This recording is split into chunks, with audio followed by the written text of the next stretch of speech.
Subscribe to our channel by clicking subscribe button and click the bell icon button to get notified directly for latest uploads. Islam writer کے معزز سامعین السلام علیکم۔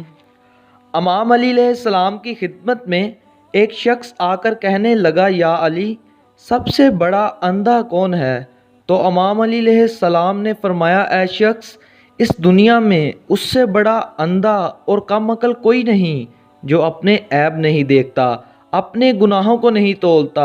اے شخص، یاد رکھنا، کامیاب انسان ہمیشہ اپنی خامیوں کو دور کرنے کی فکر میں رہتا ہے، دوسروں کی خوبیوں کو اپنانے کی کوشش کرتا ہے، اور ناکام انسان دوسروں کی خامیوں پہ غور و فکر کرتا ہے اور اپنی خوبیوں کا ذکر کر کے اپنے آپ پر غرور کرتا ہے، اور یہی چیز اسے لے ڈوبتی ہے۔